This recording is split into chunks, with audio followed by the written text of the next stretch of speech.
أهلا وسهلا في اليوم الثاني من مؤتمر مواطن الديمقراطية.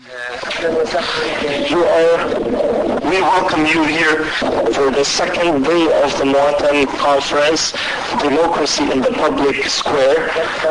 We will start with session 1 of day 2, which talks about democracy and hegemony, a critical review of third terrorism in African politics from an international law perspective. And it will be presented by Professor Quadro Apiaji Atwa. Please go ahead, sir.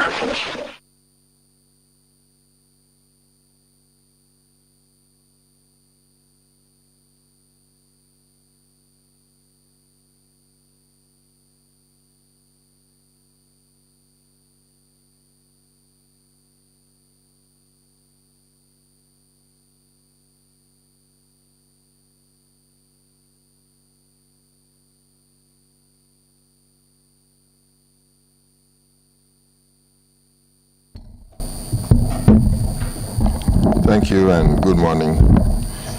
My presentation is on a critical review of third termism in African politics from an international law perspective. At some generations of constitution making in Africa, and to examine the extent to which it connects to international law when we come to talk about recognition in international law. And so I'll begin by examining the four main generations of constitution making, and then focus on some changes which I think needs to be brought into the picture, looking at the fact that the democracy as we are experiencing in Africa today, or in most African countries, is imported and imposed, and therefore it does not reflect critically the indigenous perspectives of human rights and democracy. And so the first democratic experiment we had was at the time of independence, when most of the liberal constitutions we had were inherited through negotiations with the colonial authorities. I don't know if somebody is working on the slides for me. Do I have to do it? No, mine is not connected for me. Okay, so 4 generations of constitution making in Africa. The first one is what we had at the time of independence. And then that one embodied human rights provisions and multi-party democracy and all these, the rule of law and other elements you can find in a typical constitutional or democratic constitution. Then, immediately after, a few years after independence, the situation changed because African political leaders realized that the governance system couldn't fit into this imported Western system of governance. And so in this place, we had authoritarian constitutions which had some of these features: the introduction of one-party rule, no room for tribalism, no civil society, no dissent, and then we have life presidencies, presidents appointed for life. There were exceptions in a few countries, as you can see on the board. Then the OAU came into being, and then when the OAU came into being, that's the Organization of African Unity, which was born in 1963, 6 years after the first African country became independent. The OAU endorsed this approach of taking out recognition of human rights. Shall we move to the next slide? And taking away references to human rights, democracy, and so on within the Constitution, and then focusing on concepts which sought to recognize sovereign equality of states and non-interference in internal affairs of states as a means of creating a buffer to prevent other countries or even the OAU itself from criticizing what is happening within the territorial confines of a particular country. So there was no room for change through the electoral system. And so the results were coup d'etat. And the results indicate that nearly 3/4 of the African leaders who left power in the 60s and 70s did so through a coup d'etat, a violent overthrow, or an assassination. And so that became the trend of changing governments in Africa within the 60s and 70s. I'm not going at pace with the slides. Otherwise, I can just forget about the slides and so that it will not disturb the flow. Okay, so can we move to the next slide, please? Now, as a result of this, and in international law, when there is change of government, the rule is that there has to be what we call recognition of governments. When governments come to power through unconstitutional means, then it behooves on the international community whether to accept this change or not. And as a result, the OAU position was that it did not give any clear-cut criteria on how to recognize governments that come to power through coup d'etat. So the practice was swayed by the influence of various OAU chairmen at the time. And it was more about the personality of the person that dictated who should be in charge or not. I think we are not going with the slides because it's disturbing my flow. So coup d'etat became the principal means of changing government. And the statistics indicate that there were 80 successful coup d'etat, 108 failed coup attempts, and 139 reported coup plots between 1956 and 2001. Now, it got to a point where coup d'etat as a means of changing government was having some challenges. So at certain points, people or the opposition had to import mercenaries from outside their countries to help them change governments. And so in response to that, in 1972, the OAU came up with a treaty that sought to abolish mercenarism in changing governments in Africa. Then followed another means of changing governments emerged in Africa, apart from coup d'etat and mercenarism. Also, rebel activity also became a means of changing government. So we had that situation happening in places like Liberia, Sierra Leone, and so on, where Charles Taylor, as you may know, he's still in prison in UK, sought to change government through these means. Then there were some few places where they began to organize elections to change government. But then after the elections had been held, the incumbent refused to leave power. So we have such examples such as happening in Nigeria and in the Cote d'Ivoire and Zimbabwe, Kenya, and so on, where after the elections, the incumbent refused to concede defeat and leave power. More recently, we had one in the Gambia at the beginning of this year. So then after this period, after the second generation, we entered into the fall of the Berlin Wall and the collapse of communism in the Soviet Union, which led to the globalization phase, and then it opened up the third generation of constitution making in Africa. That is when there was a return to democracy.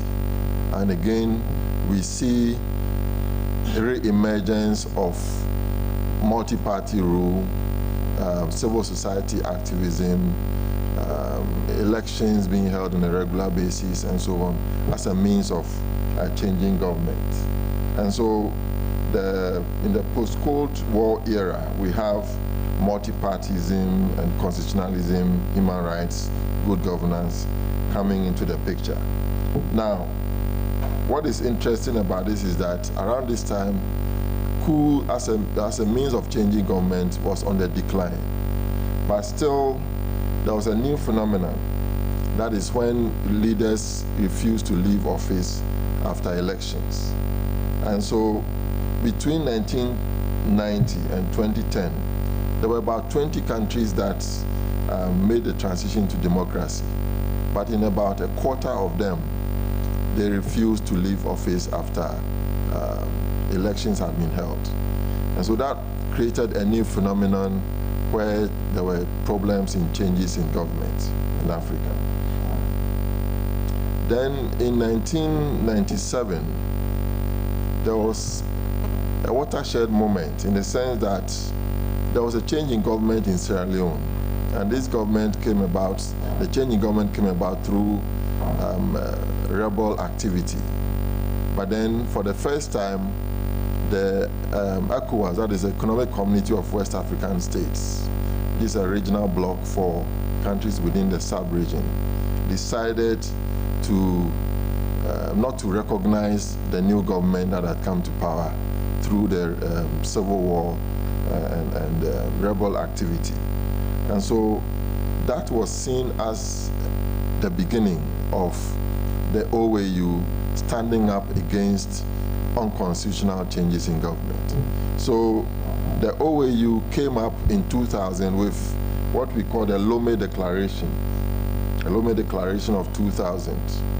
And this declaration identified 4 modes of unconstitutional changes in government. The first one is where there is a military coup d'etat, as we have already mentioned. The second one is intervention by mercenaries. The third is replacement of democratically elected governments by dissident groups or rebel movements. Then the fourth, the refusal by an incumbent government to relinquish power to the winning party after free, fair, and regular elections.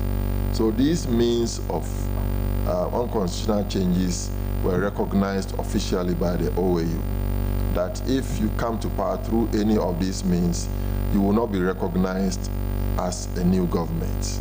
Now, what that meant was that it brought into question how we should deal with recognition in governments.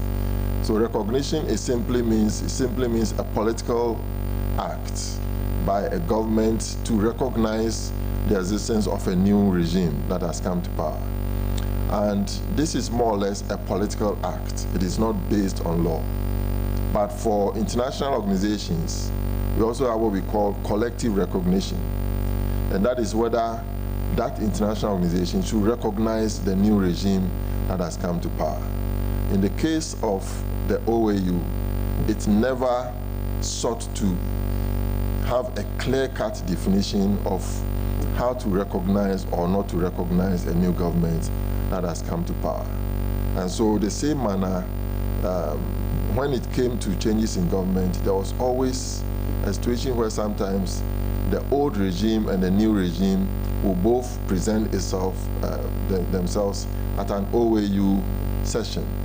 And we have to decide who should be allowed to sit to represent the country. And so that created always a challenge. Whether it's a coup d'etat, who should represent the country at an OAU conference or session.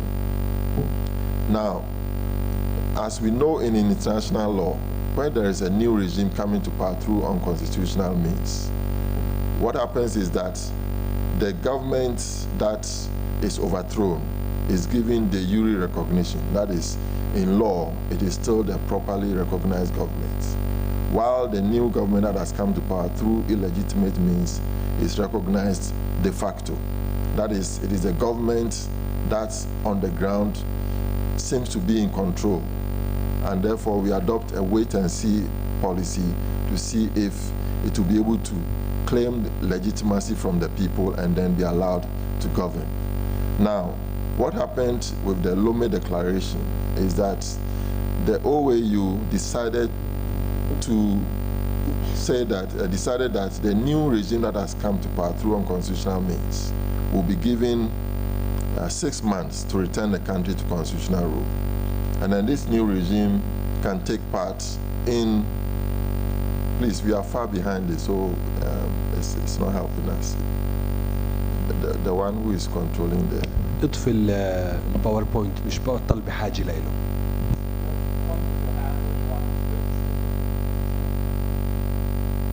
Okay, so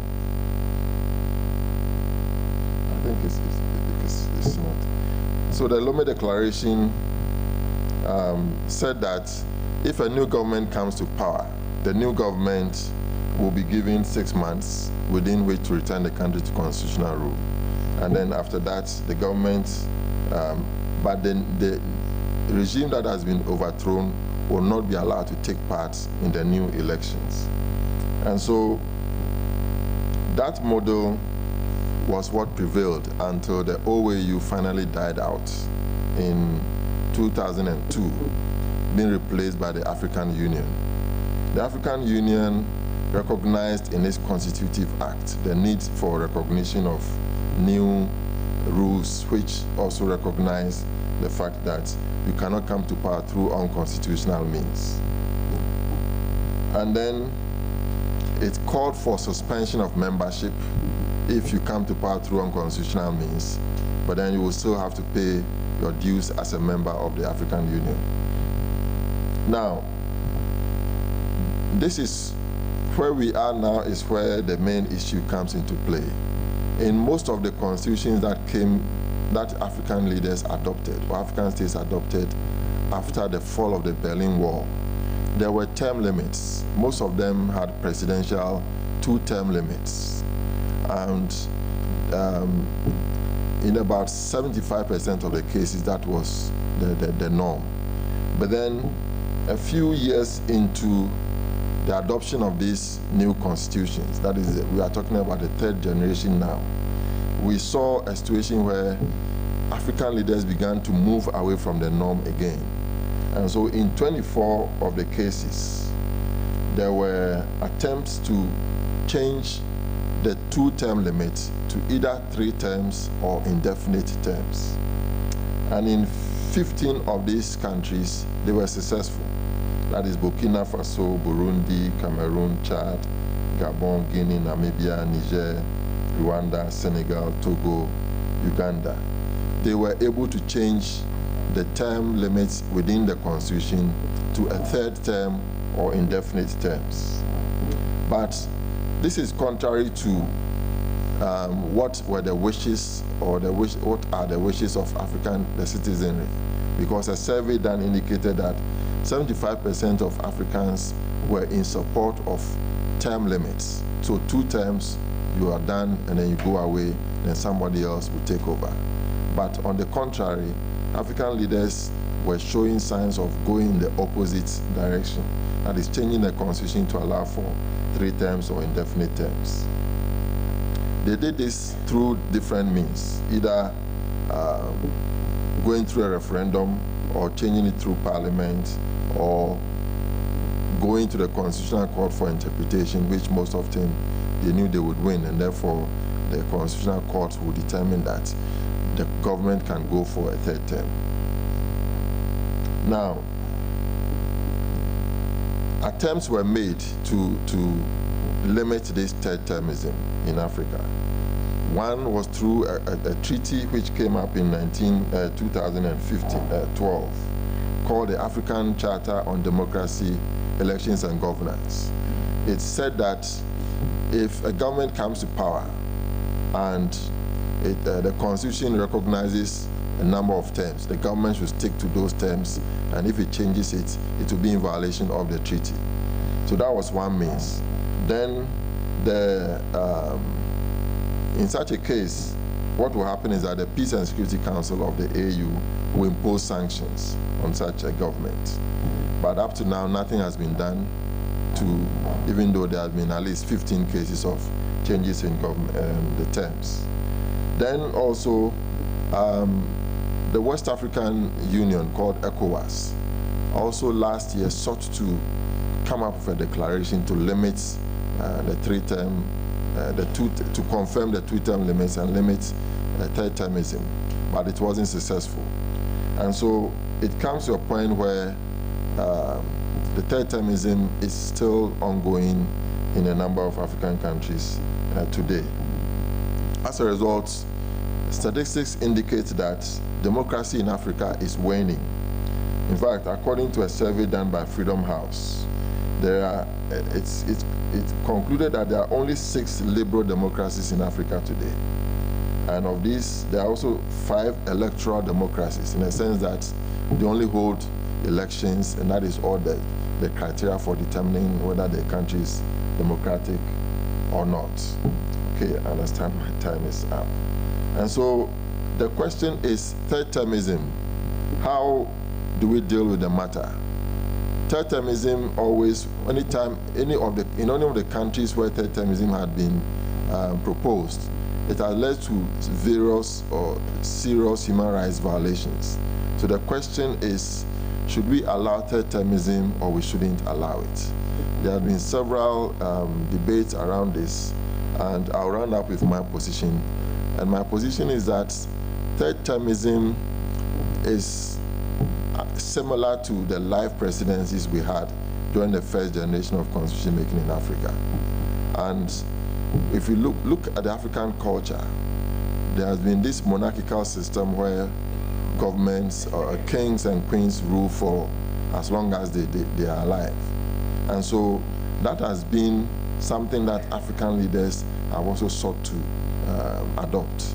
And that is what is prevailing in the third-termism as we are talking about here. For me personally, there's nothing wrong with third-termism so long as it does not lead to violation of human rights. And therefore, for that to work, there has to be special arrangements where governments can be given longer periods to rule in government. And then their powers will rather be limited so that it will give room for them to enjoy the privileges they enjoy while in power. But then it will not be, most of the decision making will rather be based with the legislative powers or the legislative organs, so that the executive will be given longer periods to stay in power, so that it won't lead to violations of the Constitution, violations of human rights, and so on. But at the same time, power will not rest fundamentally with the executive. This way, it can help limit corruption, and it can also protect human rights within these countries. And it will help to ensure that Africa will be able to carve out a kind of democracy that is in line with its culture and with its history and with its identity, so that it will be able to move the country these countries forward. It will promote stability and it will promote orderliness. Thank you very much for your attention. Thank you. شكرا جزيلا. شكرا على المداخلة كواديو، اللي هو محاضر رئيس في كلية الحقوق في جامعة غانا في أكرا وعضو نقابة المحاميين.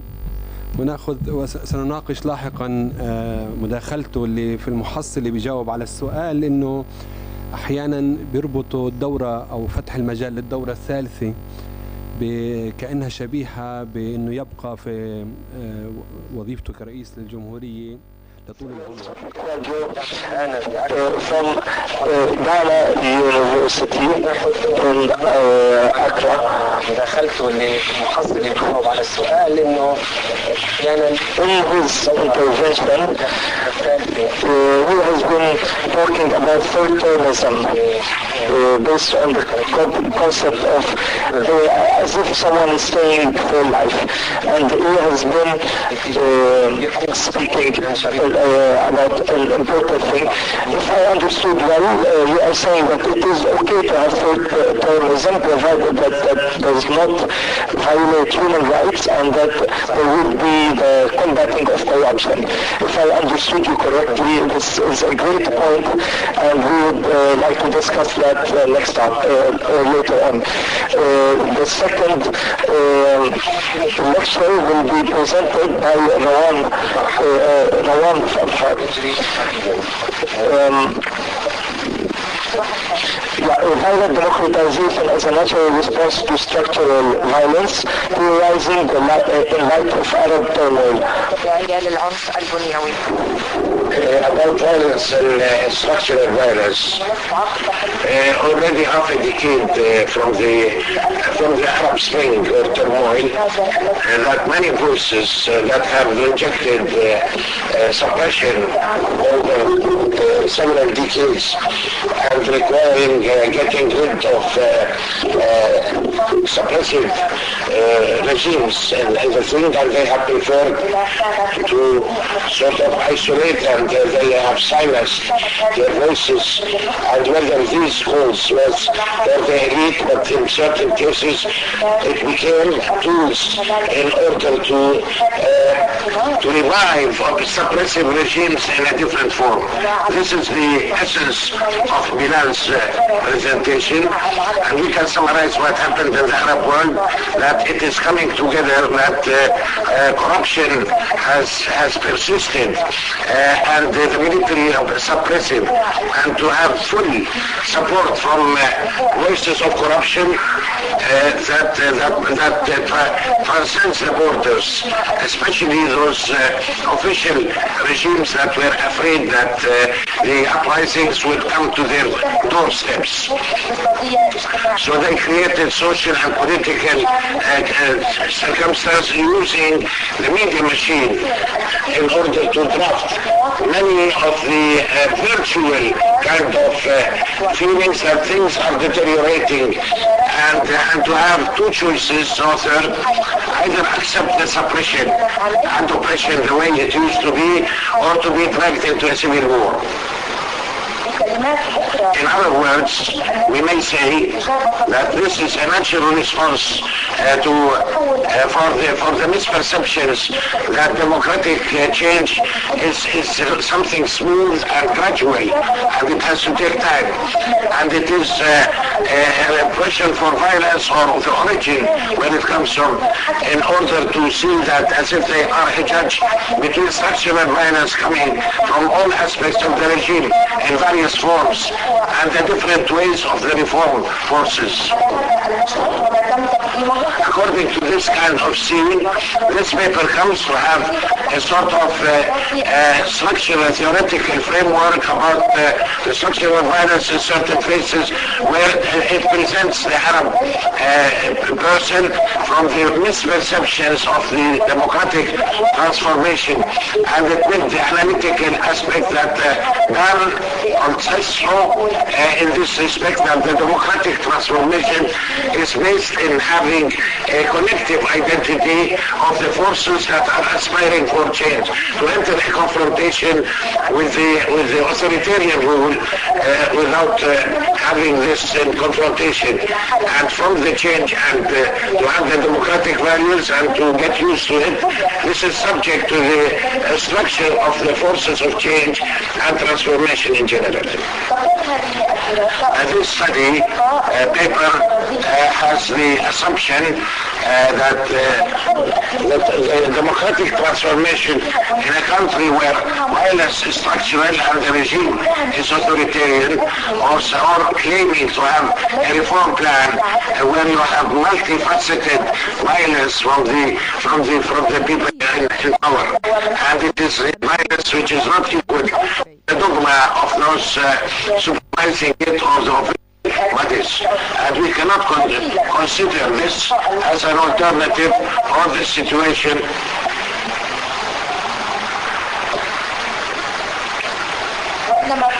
But it is a way that has been informed by the authoritarian things that are hygiene and from the Arab Spring. A conceptual kind of introduction. Violence and structural, the paper builds itself on a conviction that what happened in the Arab world from turmoil and public activity, that it is a true kind of rise against oppression, and it reflects, and it's a plan for the elite, even if it is late, in order to overcome this period. But the process of change change, this one, it had the two lacking elements for the change. That political change is built on awareness of the current situation and what should be the case. And there wasn't any indicators from the revolutionary forces that empowers it to have a general change of what should happen and it overcomes such for the transitional phase. For the historic readings of the democratic transformation, it indicates a very distinct change in the form and the parts and the change based on several considerations. But to crystallize a model that requires to update the problem that has become an obstacle as a tool in democratic transformation. And within such paradigms in this paper, it has to consider that the time frame that the head of the regime fell, that it is the democratic phase has started, which means that all the components of the community that has been intact after this point shall become part of designing the democratic scene to get rid of the period of suppression. And much of the efforts that was supposed to be done in a democratic will be more about the forces that make this reformation and the change of purpose, essentially, that these powers will not come to the new established regime, while the reform orientations want something new without connection to the past. The people that have stopped advocacy for the form of the head of the regime to reproduce corruption in a different format and to updating the suppression. A new mode of suppression. Some depend in their reading of what happens Arab-wise that it is a civil war where you have several elements are there indicate that it is to reinforce this vision. And many of the elements which are turning point, it is using reciprocal violence and many means that to see the average of the change as reform forces at a time when it resorted to use against the authoritarian regimes. This is a question as is posed in this paper that requires to put to incorporate and merge all kinds of within the same whole without differentiating between its motivations and forms.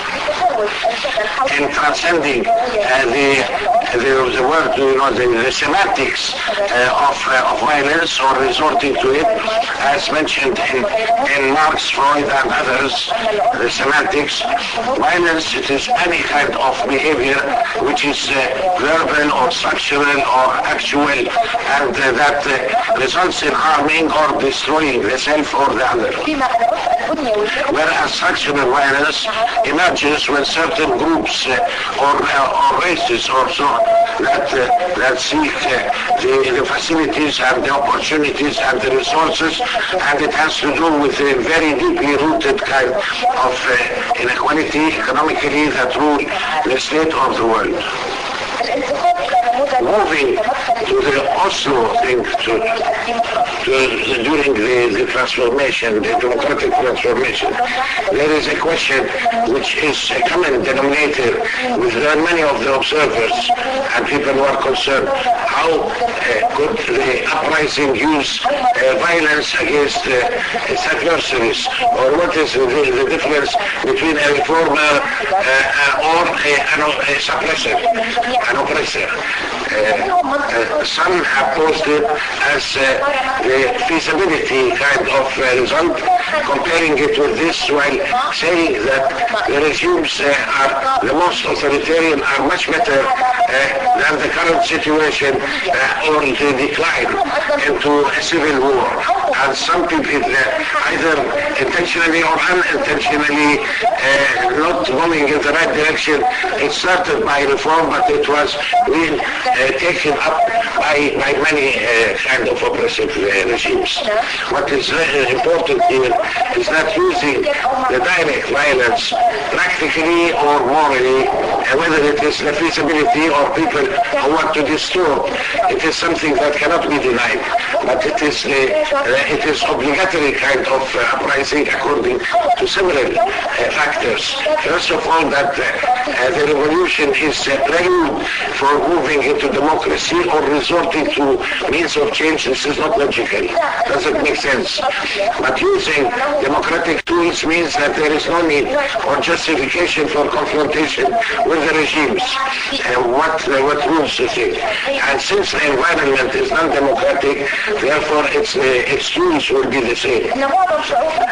Secondly, most authoritarian regimes have had decades of violence and suppression as a result of direct structural violence that it goes through all spheres sociologically, and it is not connected to a decision that controls the tools of the violence as much as it is with the new uprising and a firm thing.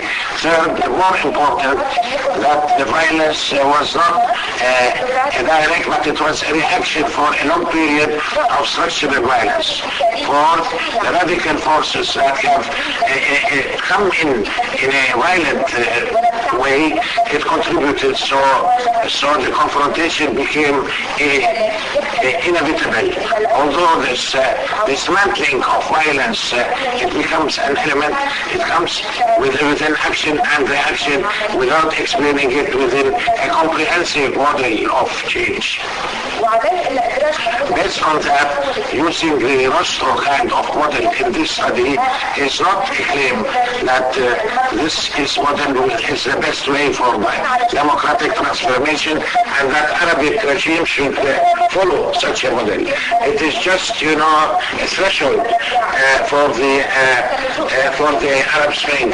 So the system of Rostro is based on the quick changing scene within the Arab scene. It is part of a democratic transformation which is ongoing. And if we have to point out for the countries where violence was used and moved into democracy, we can use the experience of South Korea, where violence went for 2 decades and thousands were killed until it has found its stability in the modern form. And also in presenting the thing that the circumstances which have been done in search of democracy have forced the non-democrats in order to get engaged in claiming, advocating the so-called democracy, and this is very pertinent in what's happening in the Arab world.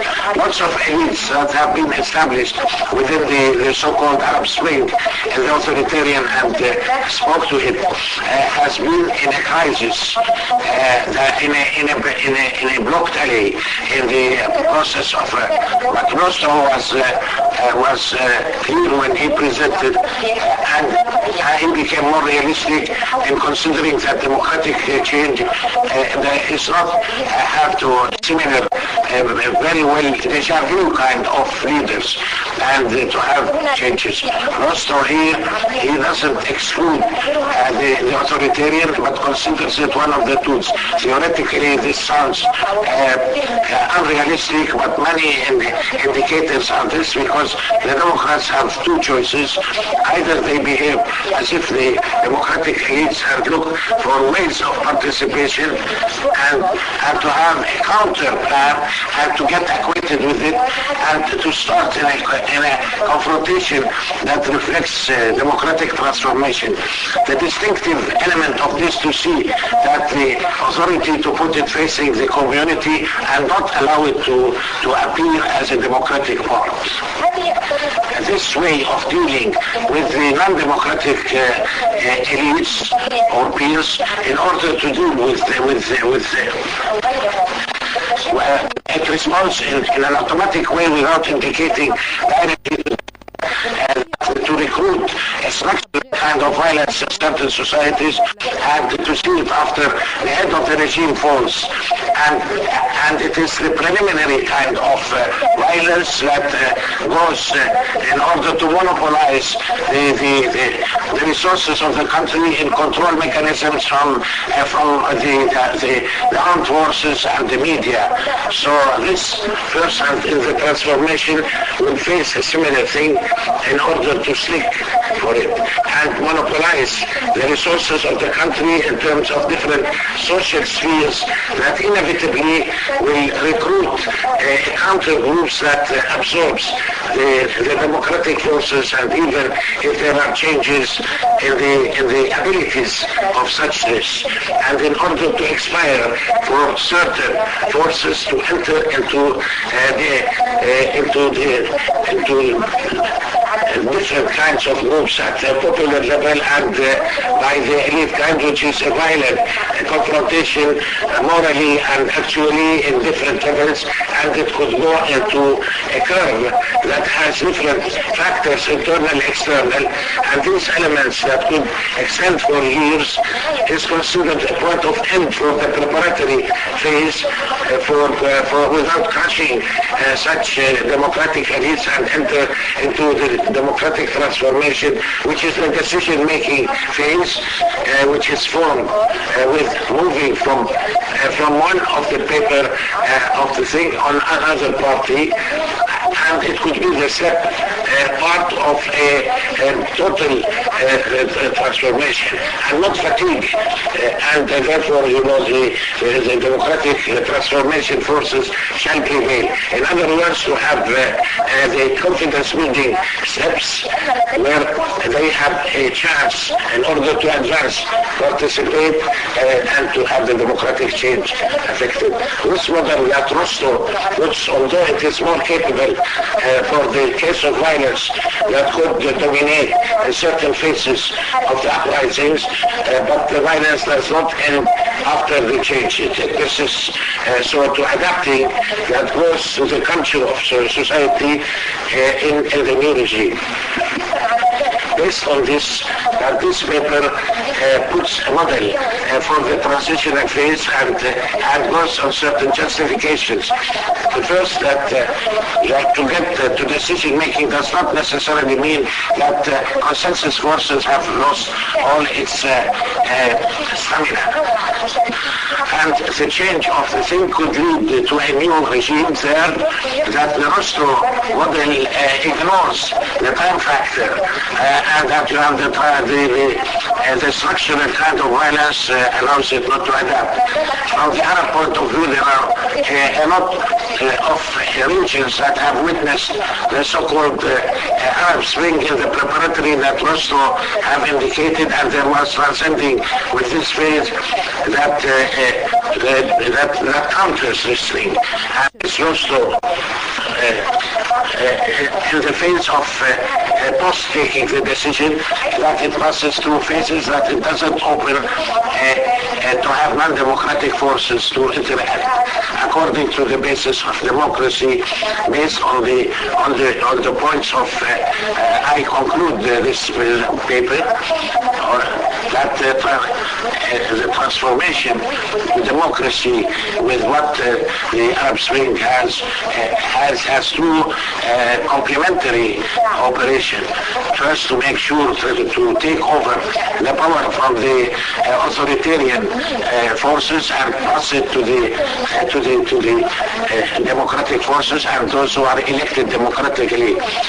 In this transformation, the first phase could be often violent in shape, but it goes according to the phases that Rosto has drawn, but it stops in decision-making, whereas the second operation starts, which is the decision that Rosto has talked about, which has to do building a democratic forces involving all democratic and non-democratic forces to get engaged in it, but not to enter by force in the regime, but to enter it without the teeth, if you like, that it had.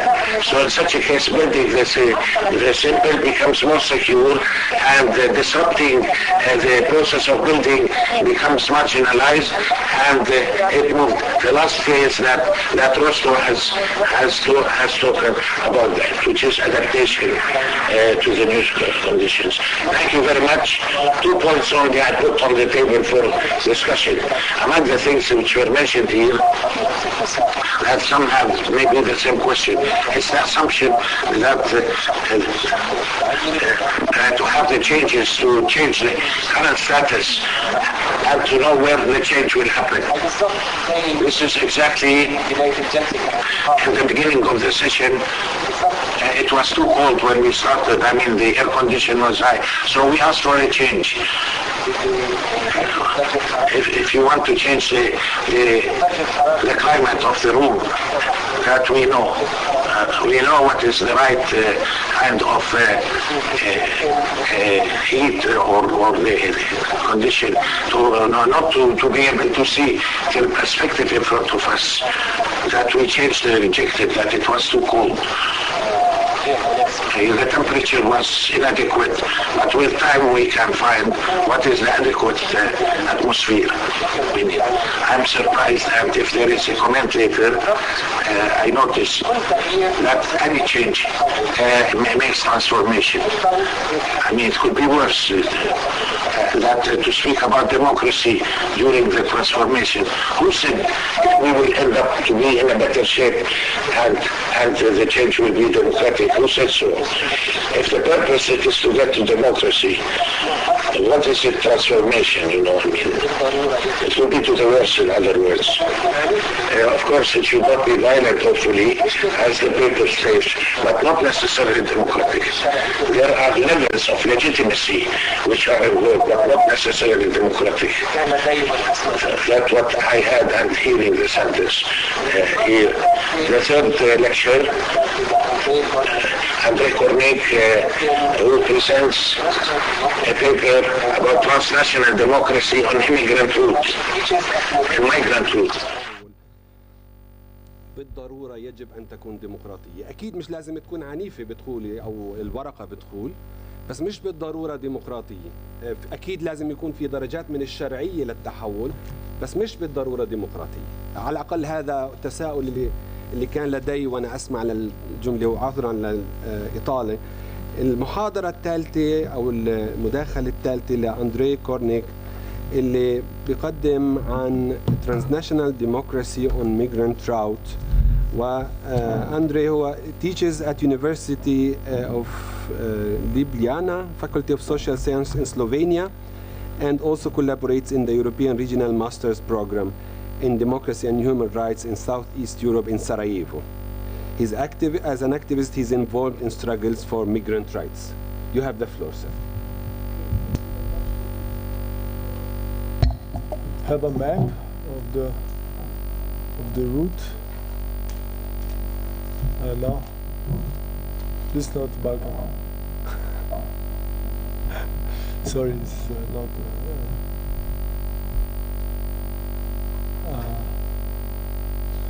No, it must be a mistake.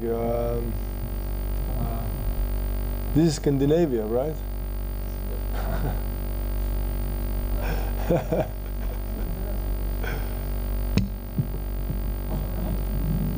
Is this the wrong map? No, this is not. Yeah, this is the wrong map. Yeah. Yeah. Who has the right map? Joyce. Joyce. Right.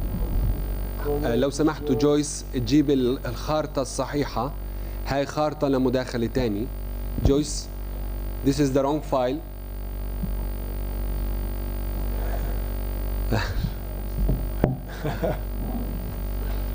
I will start. Okay, so I mean, I will start. I mean, I would just like to have this map so that you will be more familiar.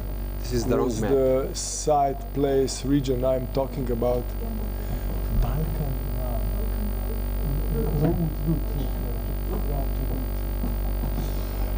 So I hope it's going to appear soon. So good morning. Thank you for coming.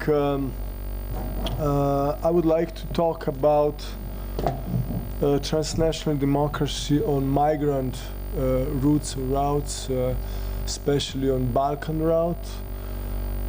Also because I did some research on the Balkan route, where I was also active in different solidarity initiatives after, in 2015 and 2016 when the official route was closed.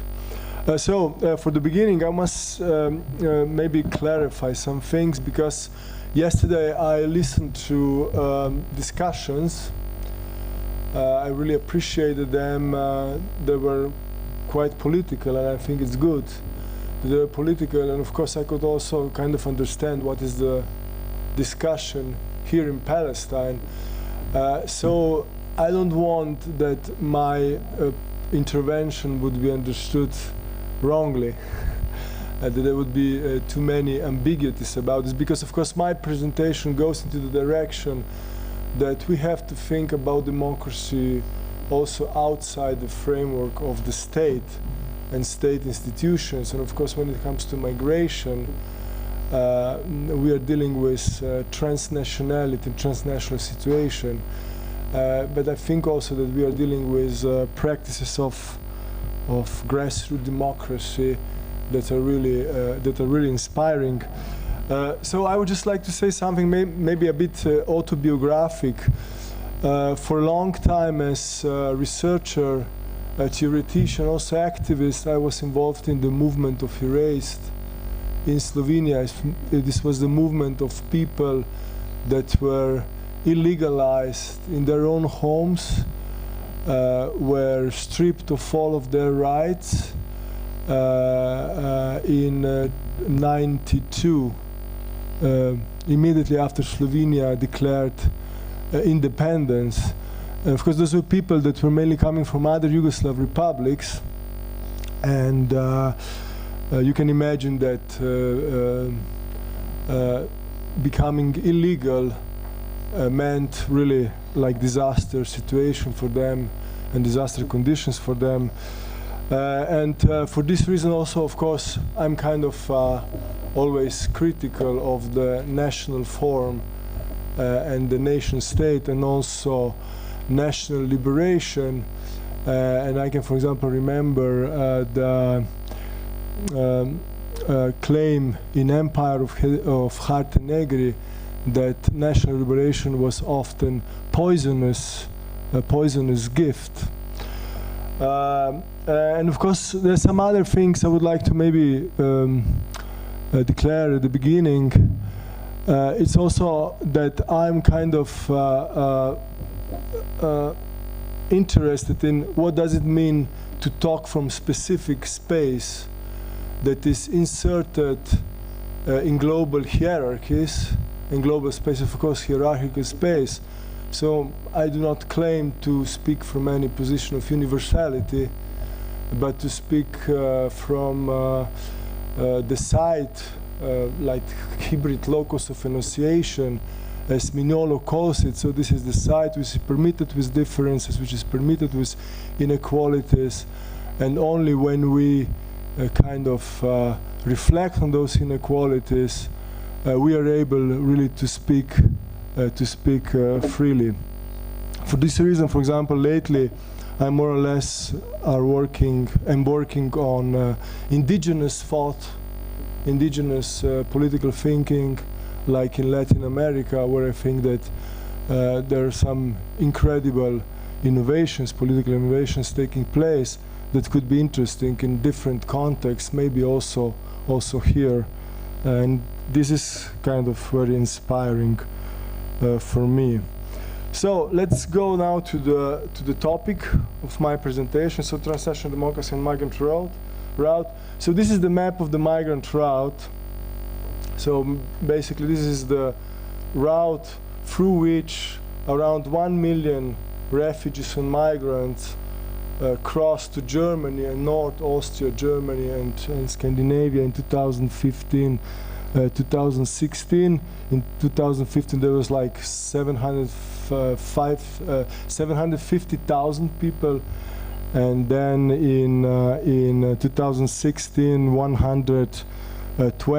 120 people. These are the Frontex estimations, and you can see that this basically route crosses the territory of former Yugoslavia. So the territory that is now full of small independent states, which are in different ways integrated into European space, into European Union. Some countries are members of the European Union, some countries are waiting to become members, and so forth. And of course, what was interesting to perceive is how this structural position of those individual countries kind of prescribed their attitude toward migrants and refugees that were crossing the border. So my first point is that Balkan Road was catalytic for various political tendencies and processes, and also its existence highlighted some central contradictions of neoliberal globalization, revealed hierarchies of power in the context of emerging post-national spaces as spaces of hierarchical inclusion. So, for example, the route was opened in 2015, so it was kind of officialized, became formal, a humanitarian corridor, and this was due basically to the struggle of refugees and migrants and their supporters that pushed to reach north, and they were stranded in Hungary, and there was huge crisis in Hungary, and then Angela Merkel in a way welcomed refugees from the Balkan route, right? So, and then immediately when this formalized corridor, humanitarian corridor was open, the authorities, the states on the corridor were searching for ways how to normalize it and how to close it down. So this is basically the dynamic around this corridor. And different states had different role in this closing. For example, Macedonia, here on the south, which is in not very good position when it comes to its position in international community, and when it comes to European Union. So Macedonia really kind of seized this opportunity to show that it can be a reliable partner for European Union and can do the dirty job for European Union, in the sense that basically Macedonia was the one that really brutally suppressed the movement of migrants and refugees, while of course the politicians on the north were claiming all the time, you know, that they are interested in human rights, and they want that human rights are respected. But of course, Macedonia was kind of the country that had to do the dirty job for the north. Then there is Serbia. Serbia is a really interesting case, because for Serbia it was an opportunity to present itself as the country that respects human rights and is humanitarian, and was kind of, you know, the question of polishing the image after the wars in the former Yugoslavia. Then we have Slovenia, so my country, you know, and also Slovenia was kind of crucial in closing the Balkan route. So Slovenia was the one that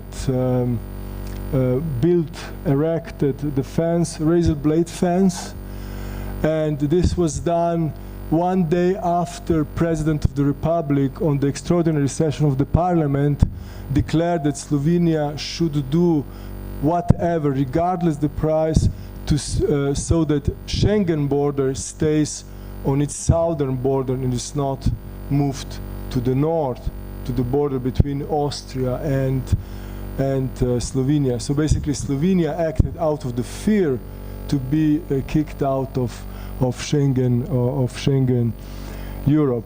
And of course then, for example, we have Germany, and Germany really used this opportunity to assert itself as being the new leader of the free world. No? So I think it's kind of a lot of cynicism in this situation. But so what we can really see is that the Europe as hierarchical space, or space of hierarchical integration, was really revealed on the Balkan route. Of course, to claim that Balkan route suddenly appeared is misleading. Transnational routes, as migrant routes, does exist, even when they are not in the spotlight. And their existence is as certain as the existence of other transnational spaces. And I would like to maybe sketch definition how I see transnational spaces. So transnational spaces are the spaces of encounter, of multiplicity that does not have any prior transcendent or essential foundation. They are spaces without absolute authority, defined by plurality of authorities, non-state authorities that affirm themselves in practice and are involved in negotiation with an open end. And I think it's really important when we think about whatever situation or subject in nowadays world, that we have, besides national spaces, spaces of nation states, we also have transnational spaces, and they coexist, and they always basically exist. But of course they are subalternized, because in the European modernity, the nation space becomes kind of hegemonic political space. So, but the existence of Balkan route, of visible Balkan route, was understood as migration in general in Europe is, as exceptional, as an urgency that has to be dealt with using exceptional means so that normality could be restored again. But what is this normality? A normality that is basically externalization of one of principal contradictions of nowadays Europe and global capitalism.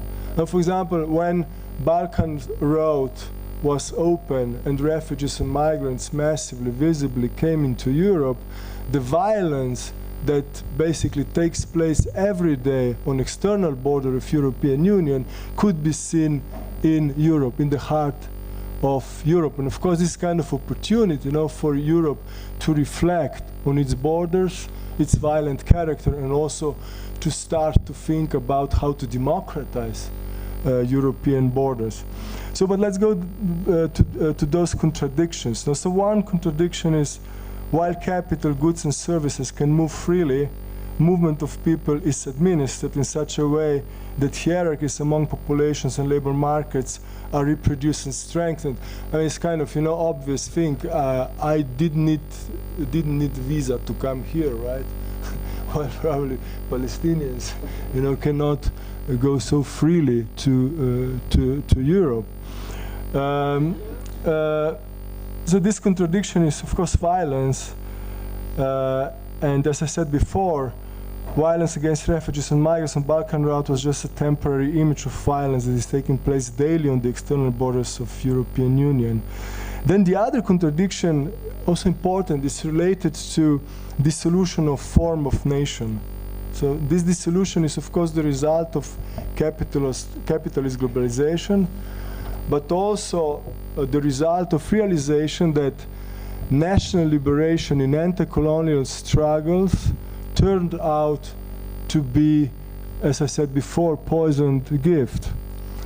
So as I see it, and basically I see it from the perspective of the Latin American movement, like indigenous movements. So the establishment of nation state was the only possible and allowed outcome of anti-colonial struggles, although nation state is the result of historical developments in Europe, the result of antagonism between absolute authorities that exercise monopoly over right, force, and cultural expression on designated territory. So being inappropriate for much more diversified and plural realities, nation form often led and leads to intense and sometimes destructive conflicts in the states that free themselves from direct colonial rule, but not from political forms imported from metropolis. And in globalization, even nowadays, Europe becomes ever more post-national, but only to the extent that colonial legacy of unequal and hierarchical global division of labor is preserved. So, as I mentioned, migration is neither new nor extraordinary practice, social practice. It becomes such when populations are supposed to be organized in the form of nation, and when unfree labor for plantation economy had to be efficiently channeled and contained. For example, nowadays, when there is discussion about what to do with migration in Africa, for example, in Africa, migration was always kind of, fact.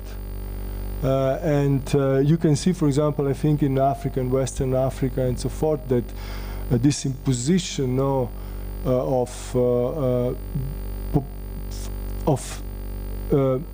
being locked as populations in the frames of the nation state is extremely violent.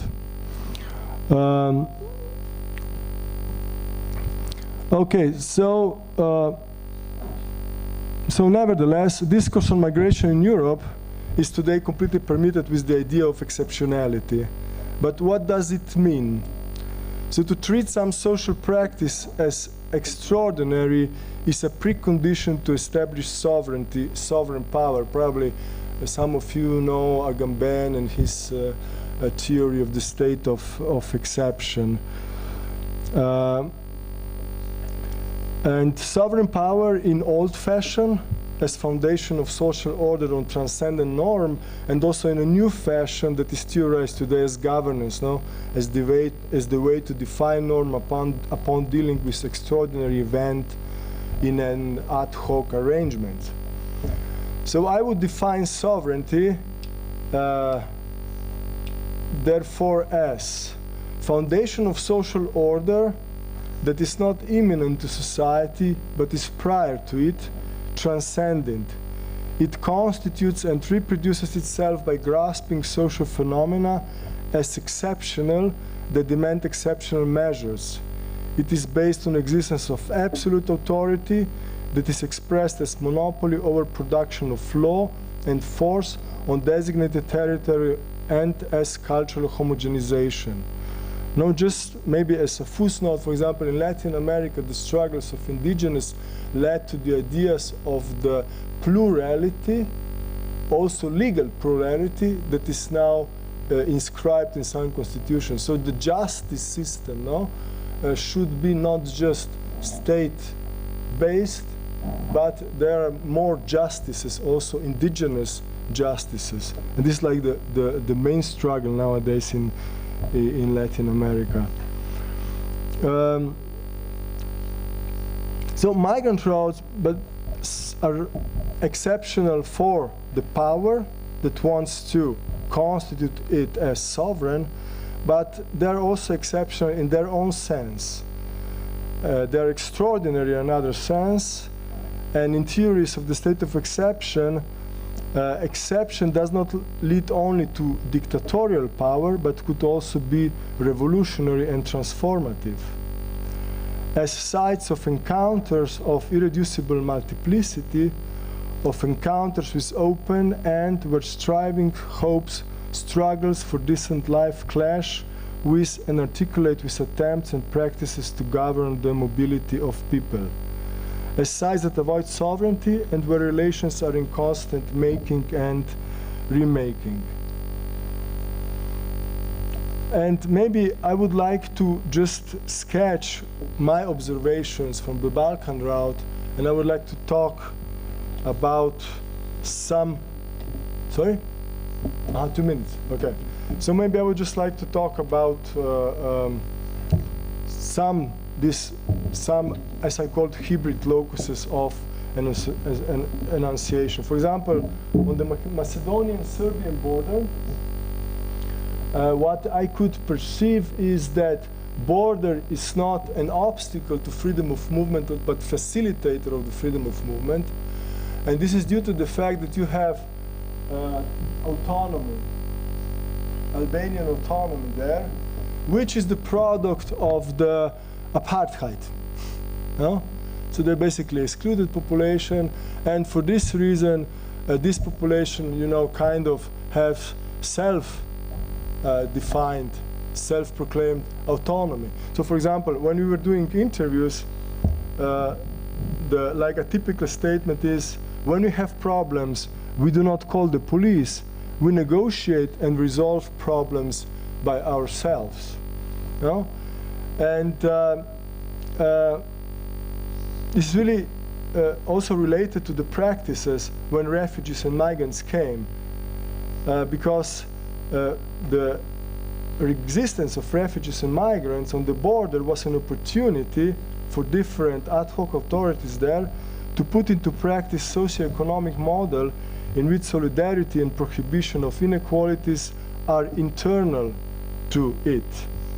So refugees and migrants were not treated as helpless victims or as menace, but as agents in the process of mutual relocation of resources.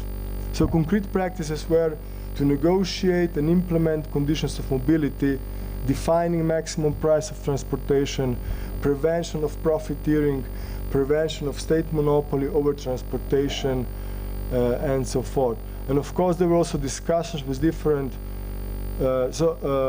state authorities and negotiations. And what I could see there is what we have basically is highly transnationalized space. This space is defined by massive immigration around Europe, relations with Middle Eastern societies due to Islam, legacy of separate development because of the apartheid in post-Yugoslav Serbia, and then legacy of non-alignment movement and so forth. Now, so just one side, and I don't have time to talk about others, but which really shows that what exists is kind of these transnational situations that in the time of the Balkan route turn out to be crucial and a real obstacle for authorities to formalize the corridor and to close it down, to suppress it. No? For example, Serbia never managed to formalize the corridor basically because of the situation on the border. And of course, more north we go, we have other instances of autonomy, like the relationship between activists, different no-border activists, and migrants and refugees. Okay, so maybe just to conclude with more maybe theoretical remarks. So these transnational spaces also exist in theory and in conceptual production. No?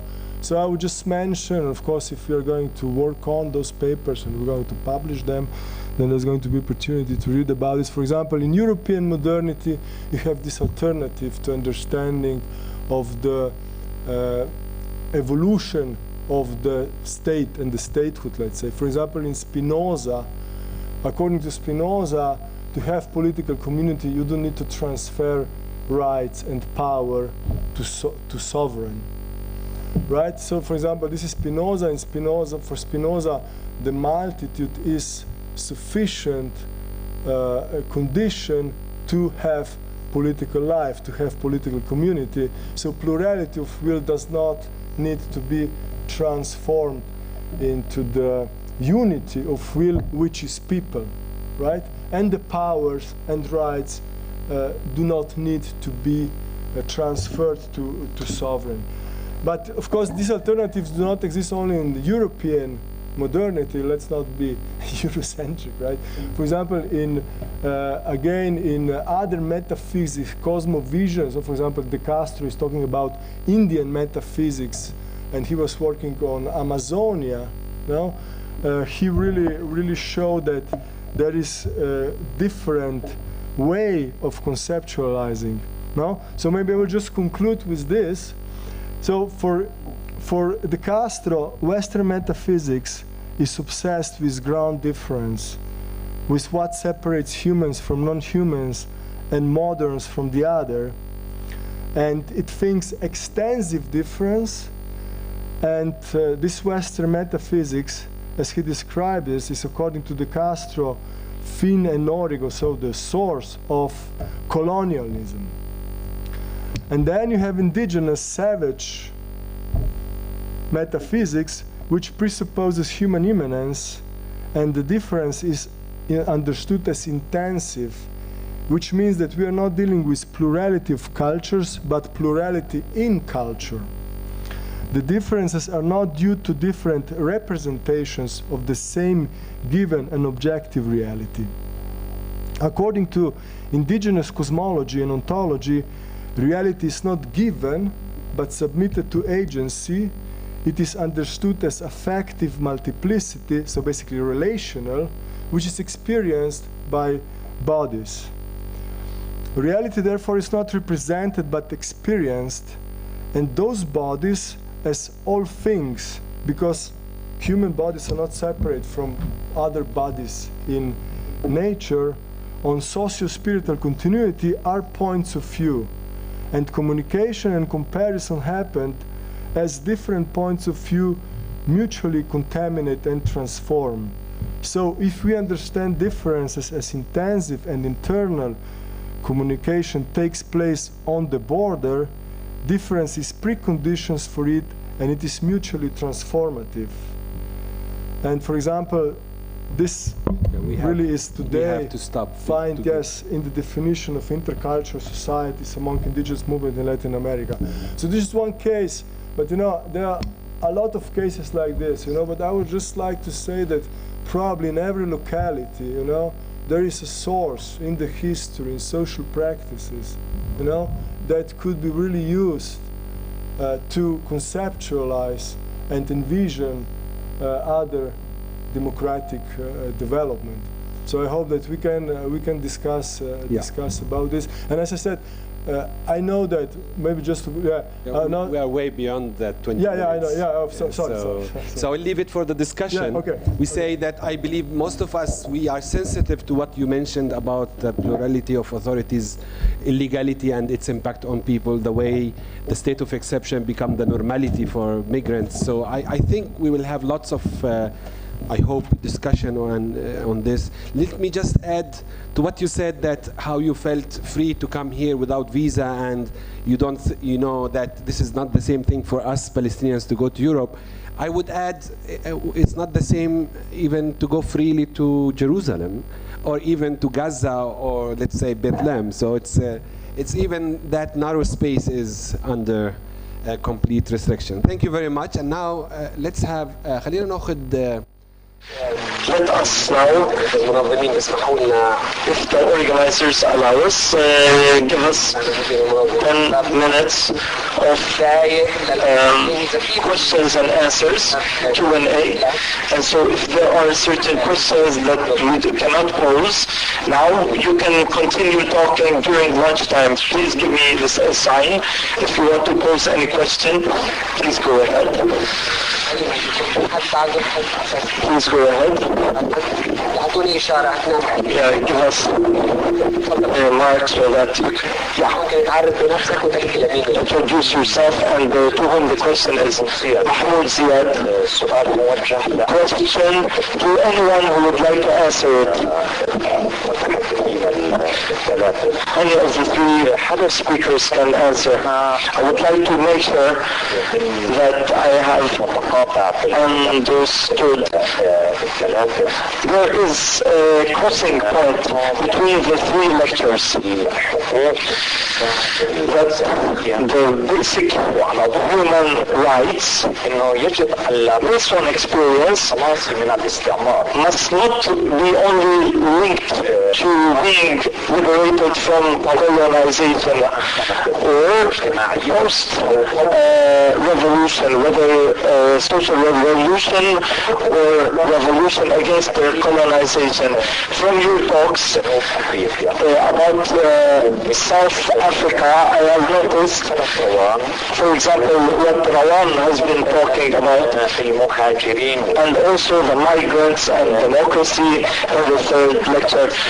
I would like like to make sure whether the following conclusion is correct, that this could be a good lesson for Palestinians not to delay the matter of honor and liberation only after liberation from Israel, but that it is very important to be steadfast to honor and rights at all times and places. And it could be that upholding and sticking to that could be like a higher doctrine related to justice, and in our case it could be that this would help us to get rid of the colonization.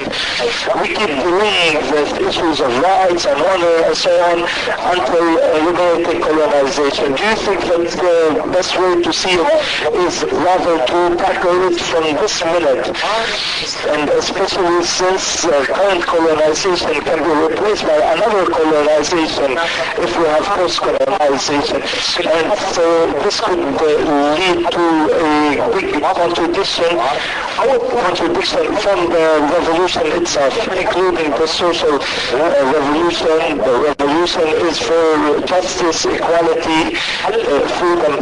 Do you think that my conclusion is correct or not? Thank you very much for your comment. Does anyone else would like to pose any question? Please go ahead. Good morning. Ibrahim Rabaya. In referring to Dr. Bilal's paper, there is a theoretical problem on the definition of violence and the size of violence and ways of violence. It is very important to tackle violence without first defining violence. It needs to define violence. Also, as Dr. Asim said, violence can start. Violence can be used many times by revolutions, so it's difficult to see the end of the revolution and the beginning of it. And also in Korea, there is a very complicated and interesting situation of seeing the authority and how eventually democracy took place in Korea after getting rid of their president there and now developing themselves as a democracy. I have a question, a theoretical question. What is the price that one must pay in order to attain democracy?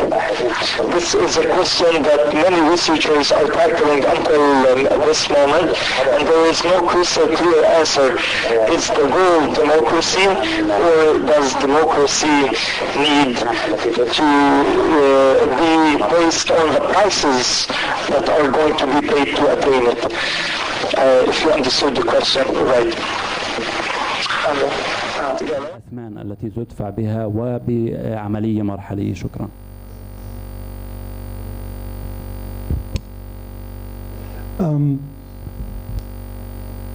Hello, Roger Hiccup. I'd like to ask Mr. Apiaje Atua, which are the 6 countries that have managed to achieve or to maintain liberal democratic constitutions in Africa in the last period, and are there commonalities between them? أسئلة أخرى. ممكن أنا أطرح سؤال أندري. Just to give you the opportunity to go ahead with what you had in mind. I have a question, what you mentioned as democracy shouldn't be state-centered, especially when we talk about migrants as a transnational movement. And I'm interested to know what do you mean by having this, democratizing this process of dealing with migrants as transnational movement, when democracy in practice led to reactions which is the complete opposite of opening borders. You know, in elections in various countries in Europe, it's the extreme right or the right who are winning floor. So what you mean by democratizing the process when we deal with transnational movement if it is not related to election in the country states that we refer to. Let's start 2 minutes with the last presentation, then Rawan, then Abhay. Yeah, this one. Go ahead, Andre. You have 2 minutes. Maybe I could, kind of join those two questions. What gentleman there asked. Yeah, I think that you should not wait, until you have a state to have democracy, because our experience is that with the state, you even have less democracy, at the end. So it's not to have state; it's not precondition to have democracy, especially if you are in the struggle. Liberation struggle, you need to have democracy because you need to have base support, for the struggle. I know many cases.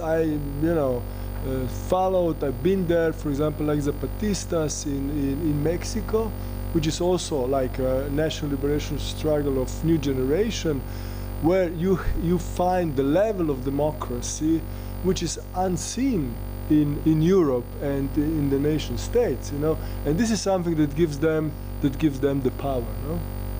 And then, of course, when it comes to the question of migration, yeah, surely. I mean, when you don't have democracy that is tied to the existence of citizenship, and the nation state, you have kind of a complicated situation. You can then understand democracy only as a practice, So it's not really like a voting democracy, where you can see it is, in a way, how through encounters, people basically address basic issues like, hierarchies, how they kind of include, all possible sensibilities, and how they build the power together.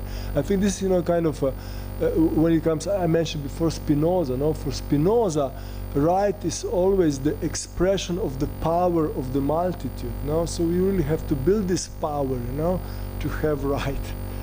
And but of course it's a complex thing, because in the movement, also it was huge solidarity in the former Yugoslavia. For example, only in Croatia there were 600 volunteers 24 hours working outside formal organization, like being solidar with refugees and migrants. And of course, it's a big question what to do now, right? Are you going to institutionalize this? And this is the discussion that we have today. How are we going to institutionalize, so to give more kind of a stability to those new practices of democracy?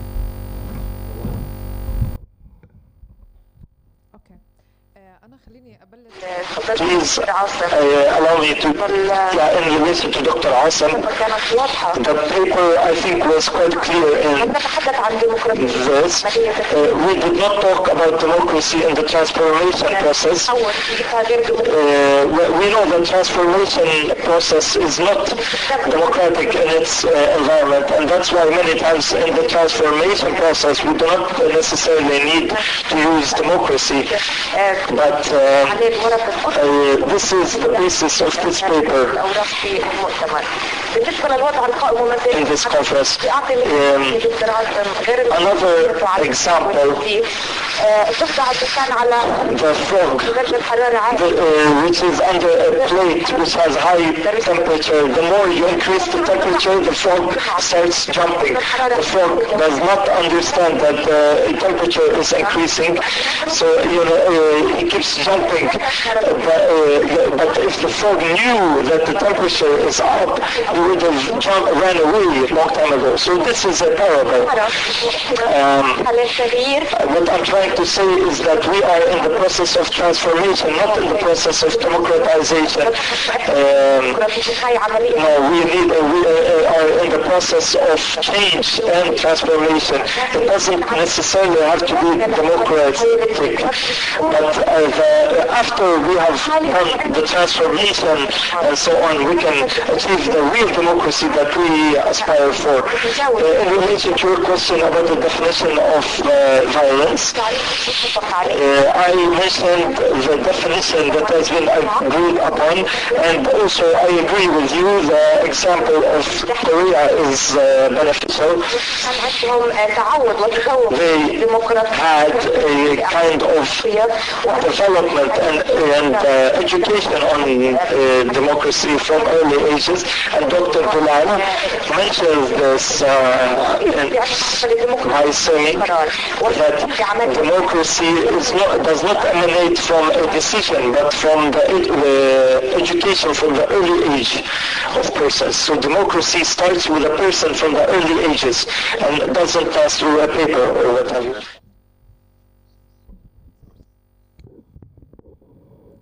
Thank you very much. With respect to the first question on whether or the relationship between human rights and whether a country is independent or not, I'll add to what Andre has said and say that it doesn't matter, it doesn't make a difference. Human rights are violated by states, and the duty is on the state, whether as a colonial entity or as an independent entity. So at the end of the day, we also need to recognize the fact that when colonialism ends, it doesn't end there. When you look at post-colonialism, the colonial authority still has its imprints, especially in the economic sectors. And therefore, when profit comes into the picture, when multinational corporations and so on still have a say in how the country is run economically, there are issues or clashes with how the people's rights should be respected. And so human rights is a daily struggle, and it continues whether an entity is under occupation, whether it's under colonial rule or not. And so I think that what is important is that we begin to build a culture of human rights which is based on our understanding of human rights. And therefore, when we are independent or when we have the freedom, we will be able to use that as a foundation to build on, whereby we can have a lasting form of human rights based or which is in consonant with the local circumstances of our people, based on the culture, based on the history, based on the development. On the question of which countries are more democratic in Africa, excuse me, well, I can identify among others Mauritius, Botswana, Cape Verde, South Africa, Ghana, Tunisia, Senegal, among others. And the indicators are based, among others, on the level of respect for human rights. We also talk about stable changes in government. When a government loses power, it just concedes and a new regime comes into place. Then pluralism in terms of allowing tolerance for various political actors, whether governmental or non-governmental, the media, to be able to challenge authority. Civil society activism is also well respected. Then I also add judicial independence, where the government respects the decisions of the judiciary, where appointment of the judiciary is not influenced by the executive and so on. So I think that these are some of the commonalities or indicators which you can find among these countries that are deemed to be more democratic on the continent. Thank you very much. شكرا للمتحدثين وشكرا لاستماعكم، ونغلق الجلسة ونلقاكم بالجلسة القادمة بعد 10 دقائق. شكرا.